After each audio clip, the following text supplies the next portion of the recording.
de mon ami l'homme de Dieu. Vous savez, Dieu, il est Dieu. Et lorsque je dis que Dieu est Dieu, c'est quand nous comprenons le but de notre existence. Nous ne promenons pas des regards inquiets. Et que lorsque nous ne promenons pas des regards inquiets, Dieu commence à activer ce qu'il a bâti dans notre vie. Et nous sourions et nous vivons une joie que ceux qui n'ont pas expérimenté cela ne comprendront pas. C'est pour ça que j'intitule le thème de mon message ce matin, « Je ne crains aucun mal ». Alléluia. Maison des vainqueurs, je ne crains aucun mal. Alléluia. Nous ne craignons aucun mal parce que le Seigneur nous a donné sa parole pour qu'elle soit pour nous un bouclier, pour que cette parole soit pour nous une assurance de vie.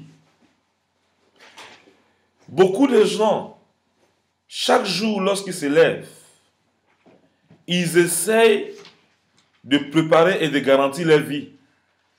Et la garantie de leur vie, c'est peut-être leur travail. La garantie de leur vie, peut-être, c'est leur mari. La garantie de leur vie, peut-être, c'est leur femme. La garantie de leur vie, peut-être, c'est leur pasteur.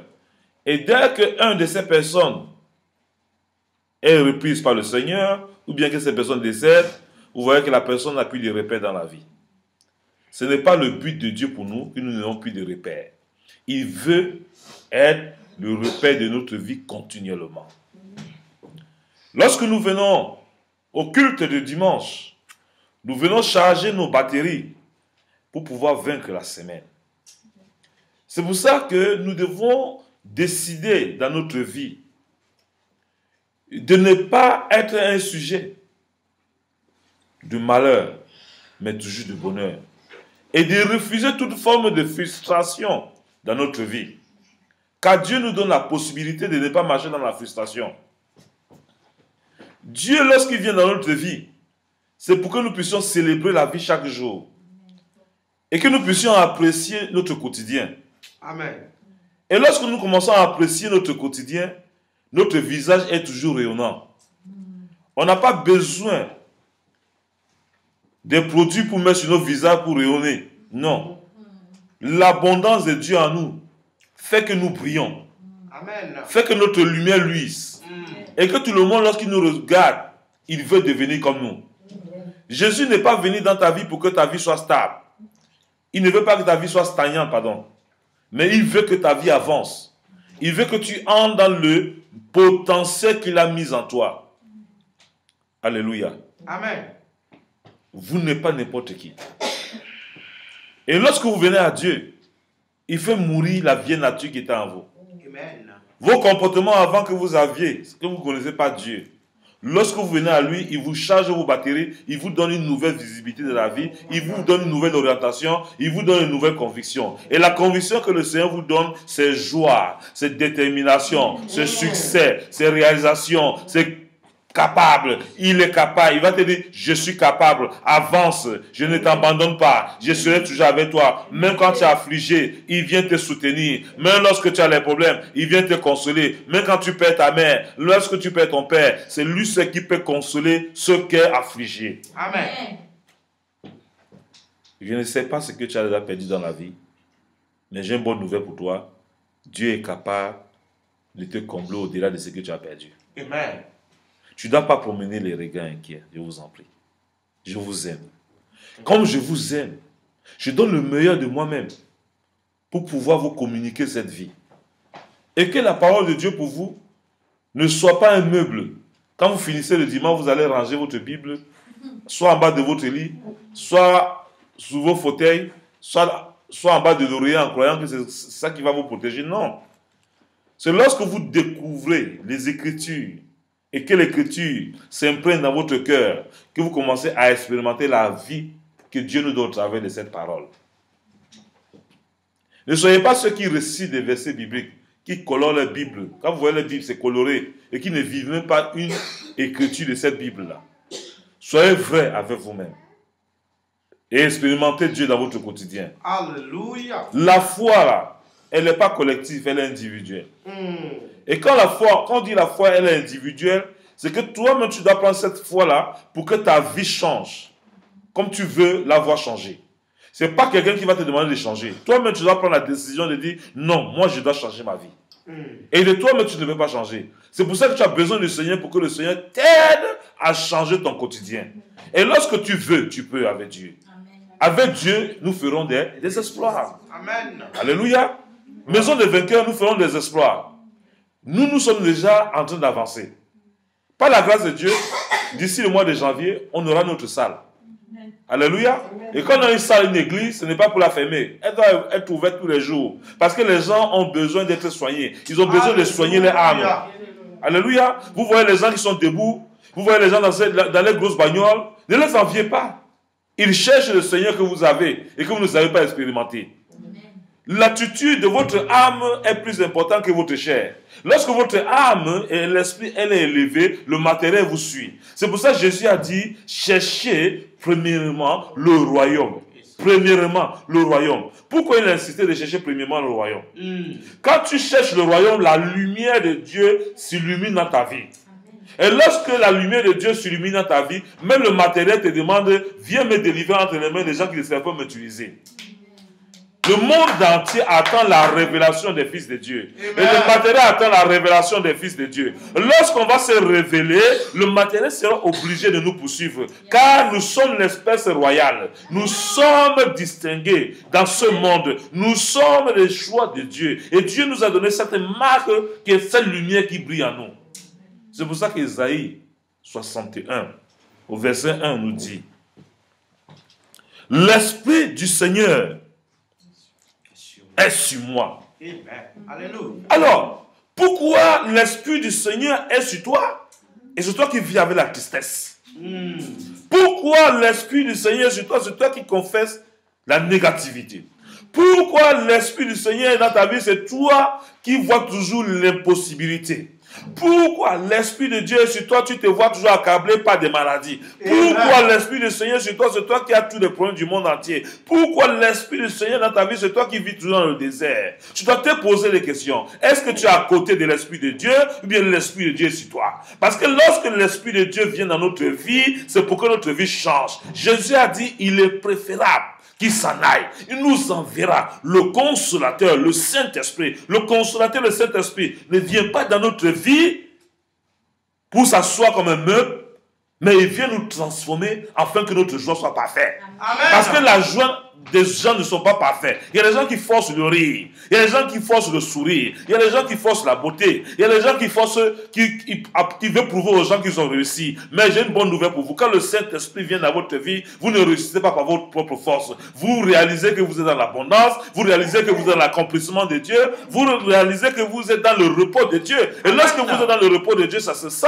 Ça ne s'improvise pas. Tu n'as pas besoin de dire à quelqu'un, on te voit, on le sait. Quand tu vois ma fille, maman Ida, tu sais qu'elle est dans le repos de Dieu. Quand tu vois pasteur Suzanne, tu sais qu'elle est dans le repos de Dieu. Lorsque tu vois mon ami pasteur, tu sais qu'il est dans le repos de Dieu. Parce que ce n'est pas le costume qui fait le pasteur ce qu'il est, mais c'est ce qui est à l'intérieur de lui qui fait ce qu'il est parce que sa lumière brille. Et comme sa lumière brille, vous le voyez ce matin, il brille à cause de la lumière de Dieu. Quand le Saint-Esprit de Dieu est dans notre vie, nous ne pouvons que briller. Nous ne pouvons qu'être appréciés. Alléluia. Alléluia. Tu ne fais pas exprès. C'est parce que l'Esprit de Dieu est sur ta vie que tu es ce que tu es. Amen. Ne permets pas au diable de voler cette joie. Comment le diable possède?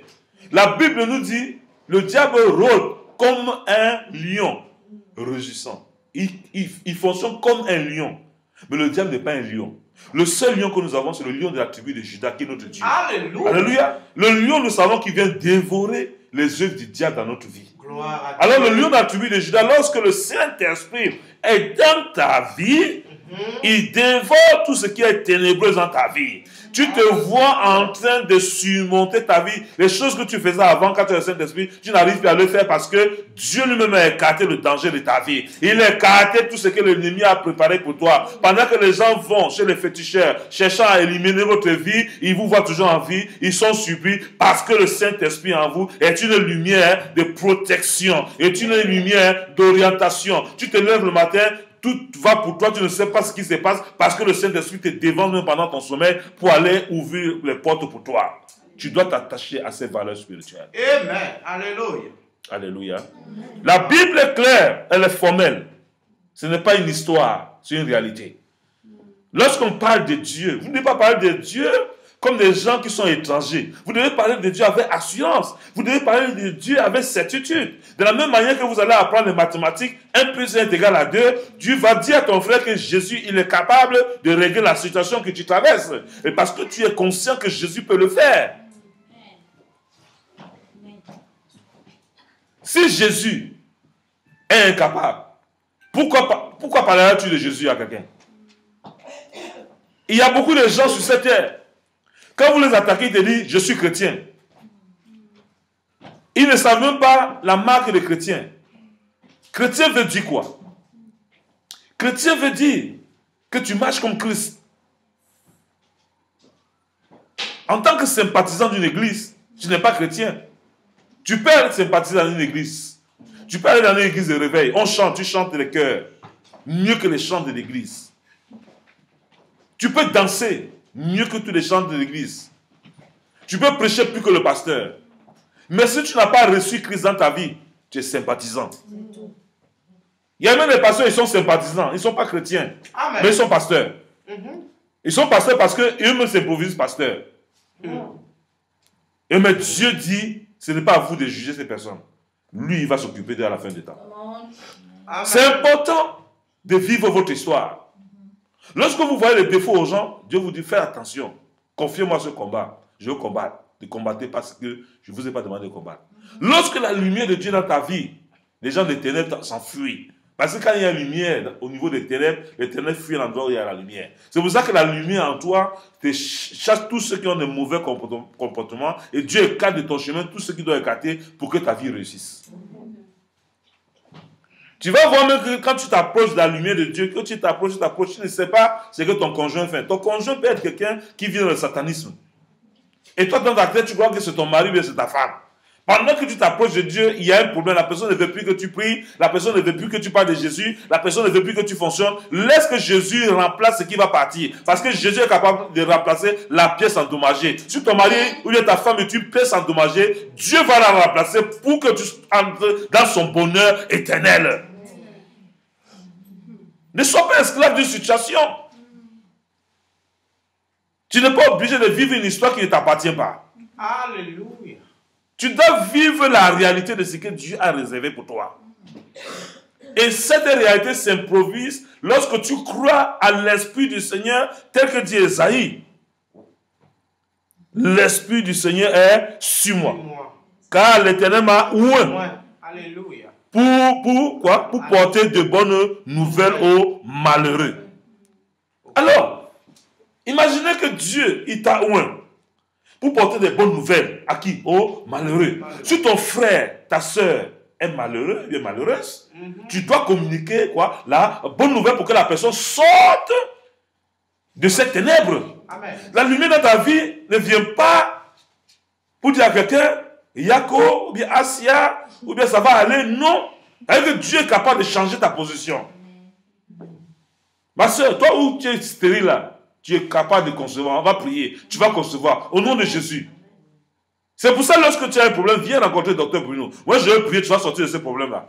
Je ne peux pas te voir dans ce problème et ce problème t'accabler. Dieu m'a oint pour délivrer ceux qui sont malheureux.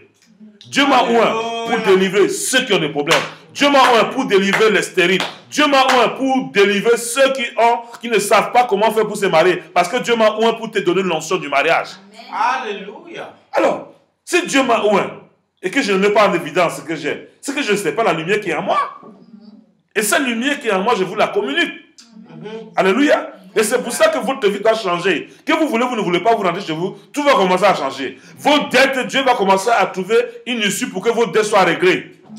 Alléluia. Il va utiliser les gens que vous n'imaginez pas. Ceux qui gardaient l'argent dans les trous, dans les banques, ils vont aller sortir cela pour payer vos dettes. Alléluia. Ne portez plus de problèmes. La Bible dit, et Jésus nous dit, venez à moi, vous tous qui êtes fatigués et chargés. Si tu n'es pas fatigué, tu ne peux pas venir vers le Seigneur. Mais si tu es fatigué de la vie, Tu es fatigué du système où tu vis. Viens au Seigneur, il est capable de changer ton histoire. Il est capable de te communiquer ses lumières. Et cette lumière va changer ta destinée. Tu es un pasteur, ton église ne fonctionne pas. Tu es un appelé, tu n'arrives pas à évoluer. Tu es une femme, tu n'arrives pas à avancer. Tu n'as pas la joie dans ton travail. Tu n'as pas la joie dans ce que tu fais. Et viens au Seigneur. Et que la lumière du Seigneur te communique la restauration. Il te restaure. Il te donne la force, l'énergie de pouvoir aimer ce que tu fais. Afin que tu avances, et que tu avances et que tu aies des victoires tous les jours de ta vie. Amen. Tu dois vivre ton histoire. Tu dois te lever et briller. Dites après moi, ma lumière brille.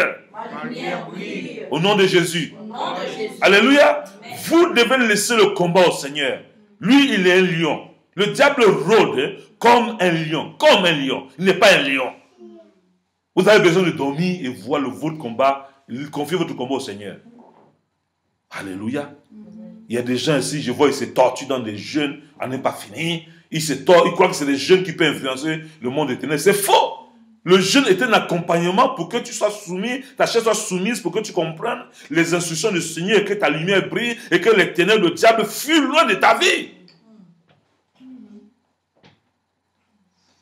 Si tu ne sais pas donner la bonne nouvelle autour de toi, tu ne sais à rien. Ta lumière, tu n'as pas de lumière. Tu as besoin d'activer ta lumière pour être un homme et une femme de distinction. Alléluia. Amen.